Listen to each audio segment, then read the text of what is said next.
Dalton's law of partial pressures. It states that if we are having mixture of non-reacting gases, then the total pressure of the mixture is the sum of the partial pressure of the individual gases. Like if we are having in this vessel, which is having a volume V, we are having gases like nitrogen, helium, hydrogen.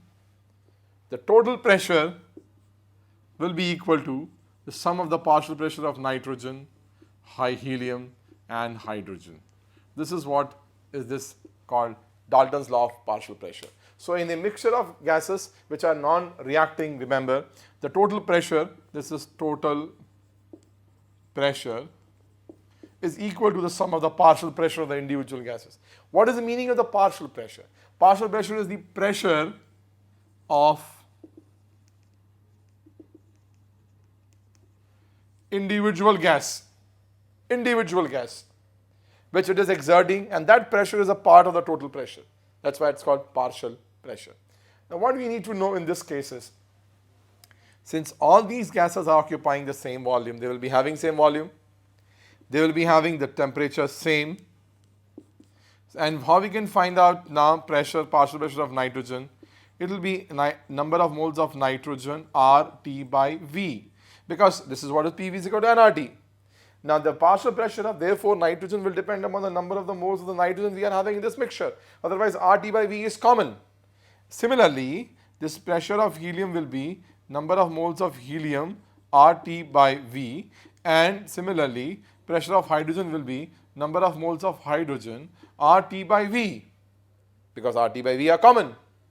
Therefore we can write the relationship PT is equal to, we can write in place of partial pressure of nitrogen, number of moles of nitrogen RT by V plus number of moles of helium RT by V plus number of moles of hydrogen RT by V. We can take out RT by V as common, so what we get is PT is equal to number of moles of nitrogen plus number of moles of helium plus number of moles of hydrogen.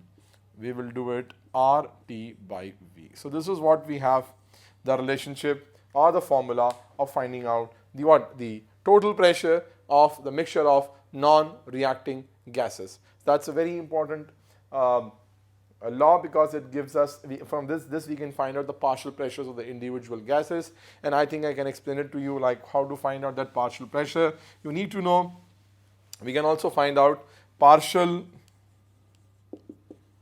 pressure of a gas. How can we find out? This will be equal to mole fraction of gas into P total. We remember this is called mole fraction of gas, and I think that you know how to find out this mole fraction of gas. It will be equal to number of moles of gas upon total number of moles, and this is how we can find out the partial pressure of a gas.